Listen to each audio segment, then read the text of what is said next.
What's going on, everybody? Welcome to the channel. My name is Oe. I got Dustin with me again. We're going to be doing our spoiler review of The Last of Us episode 3, which might honestly, it's one of the most praised episodes ever for television.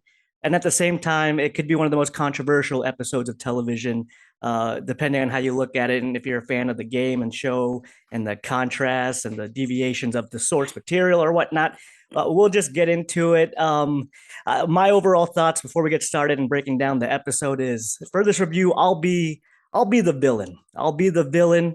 All the hate you could direct it towards me. Everyone who's watching this could point at me and say, "Look, there goes the bad guy." Because I got some things to say about this episode, but we'll just let Dustin, start. Just break it down in the beginning and Yeah, let's just get started yeah. with the beginning, with the very beginning. We can change. Yeah, we can change. Usually people say I'm pretty harsh on things. Yeah. But here we go. We were back in Boston right after test passes, blows up basically. They're finally sort of going around and I guess starting to work like a team. I'm starting to see the chemistry between those two. Wow, Starting to you look have pretty done a good. 180 compared to me. I was I told you I was waiting for the chemistry and it finally started happening. I started seeing it and I'm actually starting to see Bella Ramsey sort of go into it. I almost feel like, maybe Tess had too much star power or charisma to that they, kind of outshined the two other characters, but now that she's out of the picture, we can focus on these two and I'm starting to see it. So I am my gripe with that was is starting to go away.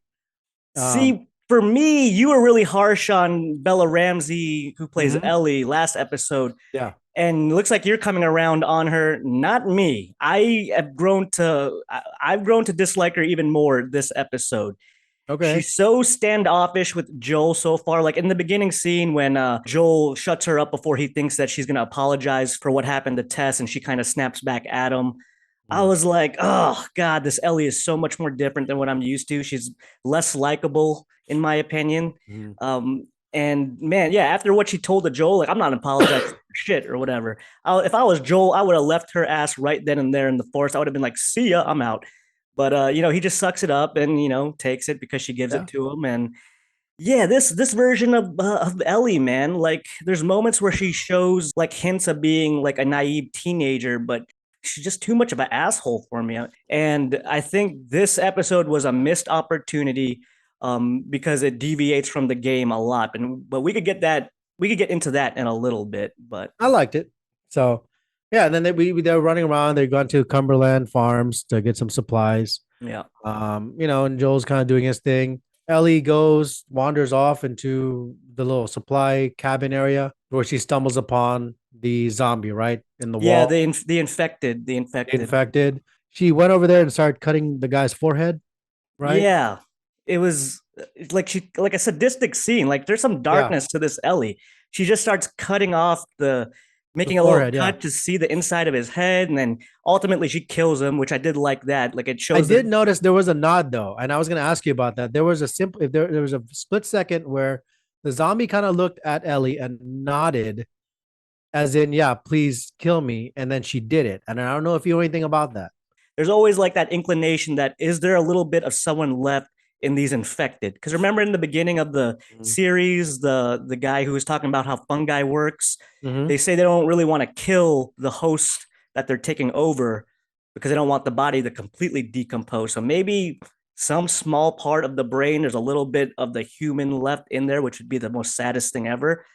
But yeah, I guess that's what they were going for. I hope not. But yeah, there was a little bit of a like that zombie wanted to be killed or the infected, which Yeah. I like the way the infected look. They nail it with the design. You think they're typical zombies, but when you look closer to the design of these infected, they look disgusting. Like they got fungi and stuff growing on them. So I Yeah. like the way they look. They're nailing it on the head with the way Yeah. they're using practical makeup with these infected. But Yeah. yeah, Ellie showed a little bit of a sadistic side to her, and yeah, and she also finds tampons, which a huge score for her Mm-hmm. in that scene. But But I like the next scene where she asked him about where did it all start, and yeah, they talked about. I guess Joel said it all started with food, and it's fungus and all that stuff. So it got into the all these processed foods that go all over the world, and I you like eat that. I all like that how they stuff. explained that. Was that part of the game, or is this new? It could have been. It could have been. Like I said, in the game, you just get little Easter eggs and snippets of how everything's spread. But I like that scene where they're kind of walking through the road and they see the plane wreckage, and then Yeah, Joel explains to Ellie like how the like if there weren't like if the quarantine zones were full up with people, the rest of the people that they couldn't fit into the quarantine zones, they took them out in the fields and just killed them all. And they found the bones of the dead, and she goes, yeah, these guys weren't infected, were there? He's like, nope. And coming from Joel's situation with what happened to Sarah, that's got to be a hard subject for him, and that's why there's a lot of resentment towards the military and the government in this yeah, universe. yeah. So that was a pretty harsh scene to watch, but it's pretty normal. The government and all that stuff just don't know what to do, so they're just gonna go ahead and kill you off. Yeah, and then we get to the good part. We get to the flashback scenes. I've been loving all the flashback scenes of all these things. But this was different. This was This is different. We usually get a flashback scene before the credits even Yeah, start. We get our flashback scene in this yes. episode midway through, or at least in the beginning. So, a quarter into the episode, we get a mention of a character, Bill, and then boom, we are back in 2003, and we get a full perspective on the character, Bill, who is in the video games. I was a fan of him in the video games, and I'm a fan of Nick Offerman. I liked his casting choice as Bill. I was like, oh, that's a solid choice. But I was expecting. I'm an adult. I know adaptations. I shouldn't rely and have too much hope on adaptations. But I Mhm. was not expecting them to completely change up this character and deviate so much from the game, and they did like a lot. So So I yeah, watched I watched the first run of the show, which was a little bit earlier in the nighttime. And then I texted you and I said, I can't wait for your rating. And you said, what did I think? And I gave you a rating and you were like, wow. And I think you were expecting something I was so excited. spectacular. And in my head, I was like, man, this is gonna be good. And all of a sudden, like I think you were like 10, 15 minutes into the Like 30 episode when minutes you in. It watched, was like yeah. 30, 40 minutes. It's a long episode. And you texted me, what the shit? And yeah. So I'm gonna hand back and you go ahead and rant, man. Oh, And okay. then I'm gonna So go ahead. you know, my here's my whole summary of why I did not like this episode. It was boring. This episode is the definition of filler and fluff. I was glad to see we're gonna have a perspective on Bob. I had no problem with that. I know his character in the game was homosexual, and he did have a relationship with the character Frank. It kind of unravels as you play the game. So I was like, okay, we're gonna get a perspective on them and how they met, and then we're gonna get to them meeting Joel and Ellie, which doesn't happen at all in the episode. But that would be one of my main problems. It's just the definition of filler and fluff. I mean, you could honestly skip this episode and go to episode 4 of The Last of Us, and nothing changes. You could just type in the bottom, Joel and Ellie find a car battery, boom. And you could skip the whole story of Joel or of Bill and Frank. But I did sit your ass back up. Okay, I'm talking here. All right. I Go know I'm on ahead. a rant, but let's just get back in the story here. Okay. I like the beginning of Bill's story because he is a survivalist. He sits back and he has the whole town to himself. So he does the smart thing and starts scavenging, foraging, setting up cool little utopia for himself with some elaborate traps, which he does do in the video game. Yeah, there's a whole segment in the Last of Us video game called Bill's Town because he has all these elaborate traps set up and you have to navigate through them. You could use his traps as a weapon against the infected. It's pretty cool. And the introduction to Bill is through Joel and Ellie, and it's a pretty badass intro. Even though, he's just kind of thrown into the middle of the action, you get to know a lot about Bill through, the interactions with him and Ellie, which this would, like I said earlier, this would have been a perfect time for Ellie to shine because some of the best parts of the video game and some of the funny parts is with Bill's interaction with Ellie. Joel kind of just takes the shit that Ellie gives to him, while Bill gives it right back, and they have great banter back and forth. And what a missed opportunity to not have Bill meet Ellie or Joel. But he does meet Joel, but we'll get to that in a little bit. So Bill, he's got his perfect life. He's alone though, and we flash forward. There's a lot of flash forwards in this episode. It goes by like 5 years at a time, it seems. So after the first 4 years of the end of the world, he gets a survivor out his doorsteps. He gets a survivor caught in one of his traps, and that's the character Frank. We're introduced to Frank, and I was kind of expecting this because I saw the trailer for the show. I was like, oh, they're going to introduce Frank. So we're going to see their backstory and how they formed a relationship and how that relationship failed. And then it would move on to what happens in the game. Doesn't happen at all. Doesn't happen at all. But Bill takes in Frank. He gives him a nice dinner. They have a bonding moment over a piano. And then, boom, the fireworks go off and they go to the bedroom and start banging each other. Like they've only known each other for 2 hours in this post-apocalyptic land, and he's telling him to get into the shower like he's goddamn Jeffrey Dahmer. I'm like, what is going on here? This is, I feel like, the first time I actually felt like this was a series and not some game adapted into a TV. That's how I feel that way. I feel like this is the first time there's some writing being done and some great acting. I think after the last episode, you sent me some video of the actual gameplay, and the verbiage and the writing was like almost verbatim. But, and I was like, really? That doesn't take a lot. I mean, I could do that. I mean, get me on the show. If all I gotta do is copy the audio from the gameplay and to translate it to the TV. It's no different than what Disney does from like cartoons to live action. So this is the first episode where I really enjoyed it because I felt like it straight away it gave us some a different perspective. I like the slow down part of it. It showed us a different life of not just killing zombies and going to war with the infected. It's just two people trying to find humanity, and it was beautifully acted. You can't take that away. I can't take that away. You're right. Yeah, it is beautifully acted by two great actors, and yeah, it was just another, I guess, another side of what you didn't get to see in the game of just two people trying to live in this post-apocalyptic pandemic area. Yeah, So it's the whole, finding love in a hopeless place situation. trying to find Yeah. normalcy, right? I wouldn't like that if it was like a normal couple. I didn't like it that it was this couple, like, because those kind of stories bore the shit out of me. And so did this one, including that piano scene where they finally hit it off. I found it so awkward. Like, I know he's been alone for 4 years, but like you said, he's lived a perfect life. He hasn't fought anything. He's had no adversity during this whole ordeal of being by himself. So Mm-hmm. maybe I would have related, would have been, expecting him to just, completely let his guard down. And maybe if he was going through the shit every day, trying to survive and fight for his life.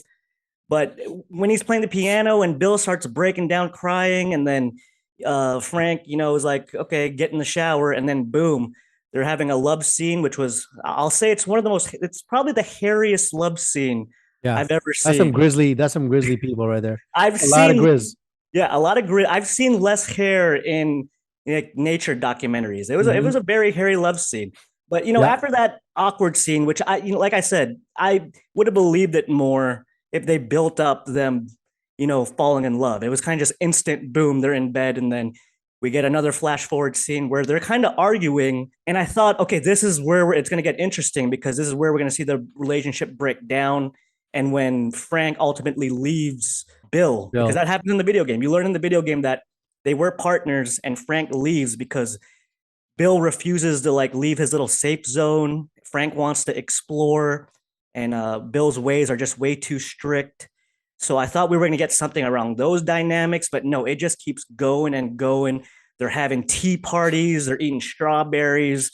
I'm like, where is this leading to in all this? Mhm. Like we're just kind of hanging out with these two guys who are just living the perfect life, right? And we did have an interesting scene where Joel and Tess, make a Yeah. appearance. This is earlier on. Where what were they doing there? They were just kind of exchange They supply. yeah they met each other through the radio, Yeah, CB radio, and Frank decided to invite them over because they wanted some new company.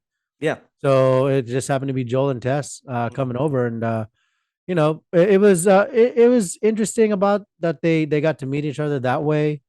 And then the next scene after that, we got to see the Raiders. The Raiders came by, introduction to the Raiders for what that meant. It was barely built up and Yeah, wasn't exciting at all. They kind of show up, but Bill's traps are just they're so OP that his traps are pretty damn good. Yeah. Like he takes out all of them, but for some reason, Bill has a rifle with a scope on it, and his game plan is to stand in the middle of the street and Yeah. start sniping off. I'm like, Yeah. what is this dumbass doing? And He of course, went straight Rambo on him. yeah, It he's was trying to Rambo go style. Rambo. Yeah, great strategy, Bill. Yeah. But he gets shot, and then Frank nurses him Yeah. back to health. We Well, get here's that. the thing that made me confused, or at least I wish they went more in depth in it. That would have probably maybe got your attention or got your interest into it. Was Bill is on the table. He's got shot in the stomach. He's bleeding. Frank's trying to nurse him, and Bill's over here saying, call Joel. He'll take care of you. For me, I was like that. I wish they went in more depth on how close Bill and Frank got with Joel and Tess, because you don't just say, hey, call Joel, he'll take care of you, unless you've built a trust and you've had time to be with these people and God find relationship. We only saw them in that scene where they just came over for dinner. So we never really got to see how the depth of their friendship and the depth of their relationship with Joel and Tess. So I thought they were at least so the how deep their relationship were. I 100% agree. To me, like Bill was pretty much a nobody to Joel by the end of it. That's why when the ending hits, I felt no emotion on Joel's point of view. But we'll get to that in a little bit. Let's Yeah. get to the kind of climax of Bill and Frank's story, and that's Frank. Frank, I don't know if he developed it or did he always have the illness that he has. They don't go into the They don't illness that tell he you. gets.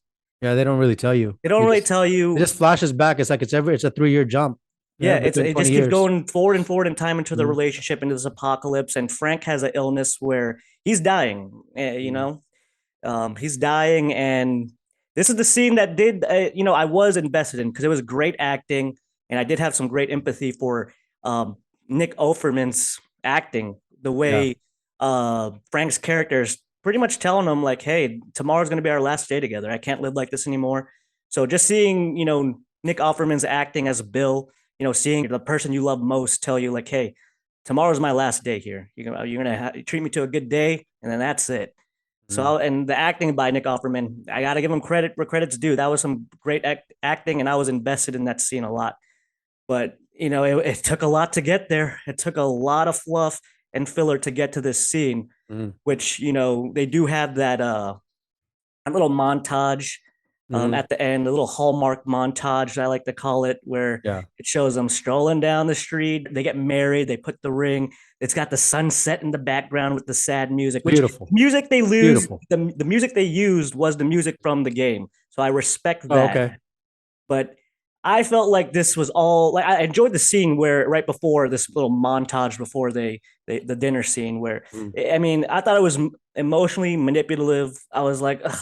I was like, it's like sad music, slow motion, the freaking sunsets everywhere. You can put Taylor Swift music to the background. It could be a That would have music. been great. Yeah, you probably would have liked that.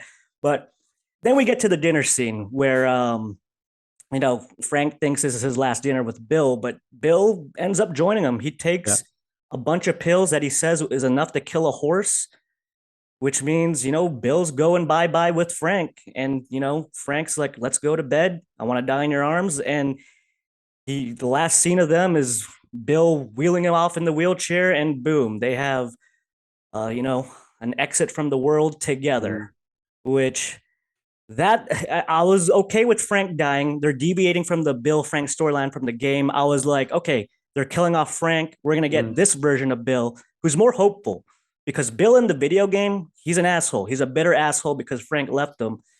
So that's the difference. And Bill in the video game he's hilarious, man. Like I said, mm. the banter between him and Ellie was great. But So I'm gonna put the whole flashback scene in perspective here, and that is the one of the last conversations that Bill and Frank have, and it was in the dinner scene right after I believe Bill took his gulped down his tranquilizer cocktail, right. and Frank just said, "Why would you do that?" And he basically said, I was happy like alone or something like that, and then I found a purpose. I helped you, all that stuff. I found my purpose in life. You translate that now to Joel and Ellie, and that sort of like encompasses that where Joel can take what Bill did for Frank and then transform himself to realize that his purpose in all of this is to help Ellie. When it's Bill, Frank, and Joel and Tess, Bill told Joel that there's reasons why men like us are in this world is to help other people, right? Because Yeah, they're that was a strong. good line. That was a good line. Yeah. Yeah. So this whole flashback scene and this whole uh um love story is to maybe like bridge the gap and get Joel to understand like what his purpose is. Because like you said, even in the early, like with Ellie giving him so much lip, you could have just said, "Hey, I'm out of here, peace out." I would have But done it. but now with all this going on, and even for the viewer, you can see the real purpose for Joel, and maybe Joel can finally start seeing his purpose and how important he is to to carry on with Ellie the same way Bill did with Frank, Yeah, because Bill could have just went and said, "Get off my property," and found a purpose. right. You know what, your explanation and synopsis of all that, I agree with. I would have liked to seen that play out without Bill killing himself. He went out like a puss, in my opinion. He should have dealt with the fact that he lost the one he loved, and I mean, it made him a better man regardless. And he went out the coward's way. He has a utopia that he could have gifted some good people, but instead, this utopia and the safe haven he created dies with them. So it like this whole thing was, in the end, in the beginning, he was selfish because he didn't want to open himself up to anyone Mhm. else. And in the end, I think he was still selfish because he, went out with the one he loved and this place, this little slice of heaven that he had Yeah. because he survived 20 years with barely any incident. This place disappears with them. So I think, he could have went out in a better way or not go out at all. Because in the video game, he doesn't die. He kind of just disappears in the video game. But I will I'll give props that they, had a good character study into Bill a little bit more, Yeah. but I think killing off Bill really, really brought the episode down for me because I was like, okay, they killed off Frank. The story was a different from the game, but at least we'll see this version of Bill meet Joel and Ellie, and he'll help them out. But no, he goes out, they die. Joel and Ellie go to his house, they find the Mhm. letter, and like you said, the letter it put things in perspective for Joel to be a better person. But Mhm. like you said earlier, I didn't see the connection or friendship that Joel would have had with Bill.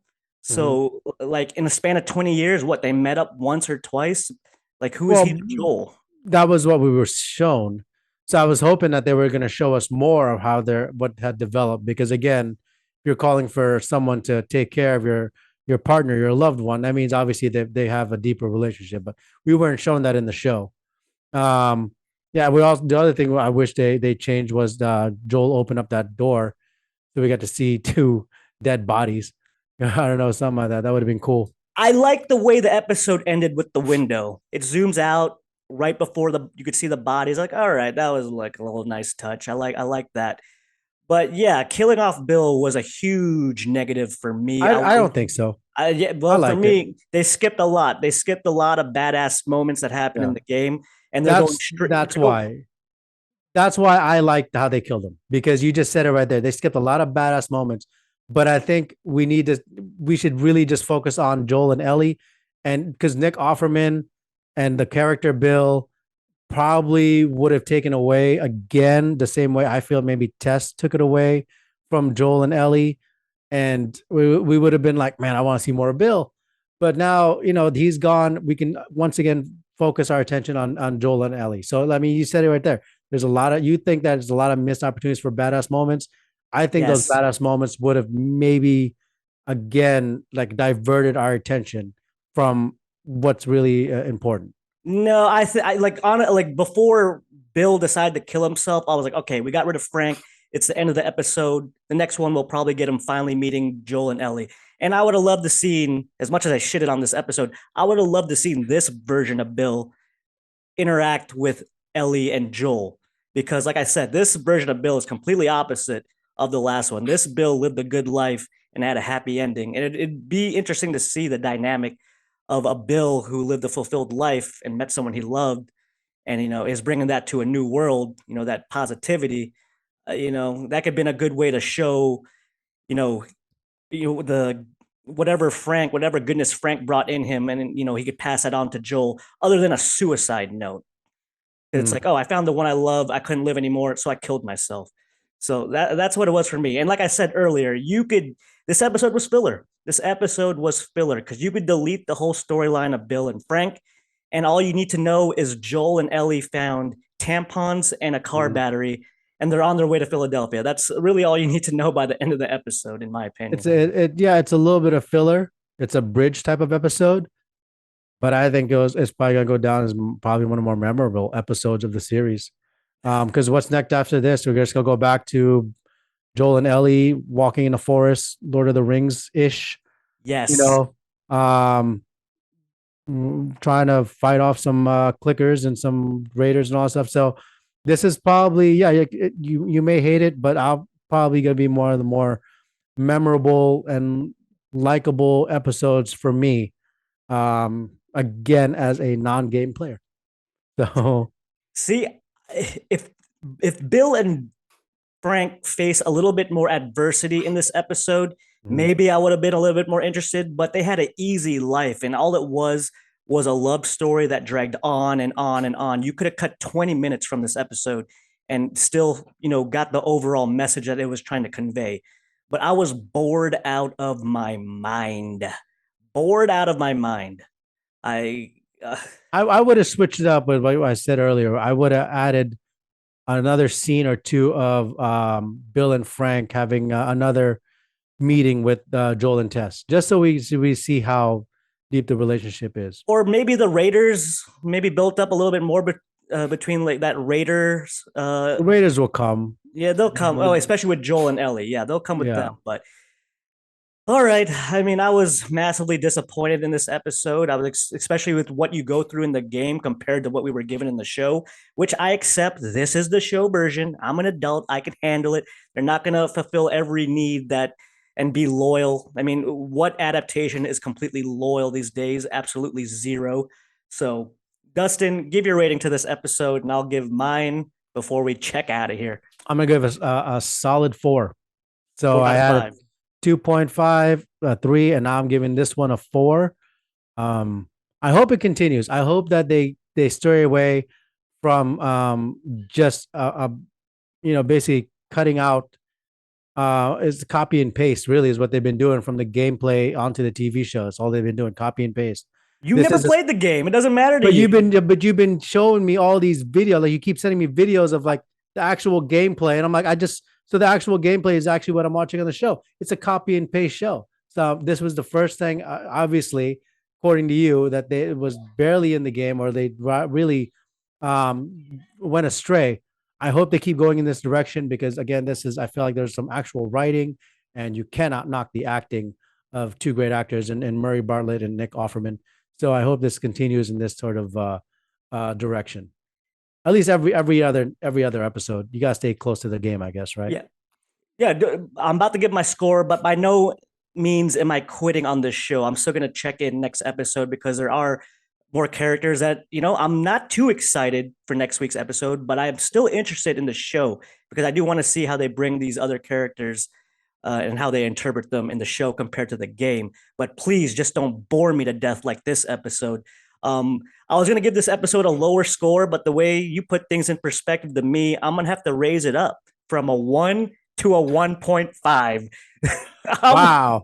I'm giving this a 1.5. This bored the shit out of me. I mean, Mhm. I'm trying to praise it as much as I could, but man, did this episode bore me. I think they completely butchered the character of Bill. Even though people are loving this version, I thought this Bill is not the Bill I would like to see. I thought the acting was great though. Nick Offerman, Yeah. like I said, great performance, especially during that one scene. He'll win awards. But yeah, I checked out like 5 times in this episode. If I rewatch this season, this is definitely an episode I skip because frankly, it doesn't matter. These characters die in the end, and the only thing they gave to Joel and Ellie was a car battery. That's it.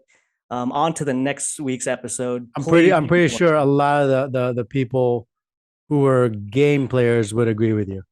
Nah, I'm seeing a lot of praise for this episode. and it's being regarded as one of the best episodes of television ever. Which I ask this question to people who say that: would you care this much if the couple was a straight couple? Would it get Mhm. so much praise and overhypeness that this episode is getting if Frank was played by like Gal Gadot or something? You know, if it Right. was a normal straight couple, would it get as much praise as it is right now? I don't think it would, because I think if it was a regular couple, people would feel like I would, that it's just a boring filler episode with some good writing and good acting. Yeah, I think so. I think this them being a gay couple gives a different dynamic. And not to mention it just how those two, because if it was a regular couple, then you're looking at kids, you're looking at all this stuff, right? Your probability of a But you family could that still really bring doesn't the raise it. illness factor into that and have. You could. So the only reason it's getting as much praise and people are Yeah. jumping on the bandwagon of calling it one of the greatest hours of television is because it has that representation, which I think, You you you know, it, could. it You, was still yeah, boring in my mind. It would still bored the shit out of me. But you could do that, but at the same time, I think too, it's if it was just two different actors, it would have sucked. But I yeah, mean, yeah, they really brought different emotion to that's this true. show with those I'll give two. you that. That's why I gave it an extra 0.5 to that Yeah. one. But all right, everyone. That's our review of The Last of Us episode 3. Post down in the comment section below what you thought of the episode. What would you rate it? Let us know. If you like this video, make sure you hit that like button. If you like this channel, subscribe to us as well. Hit that notification bell, and we'll see you all next time. See ya.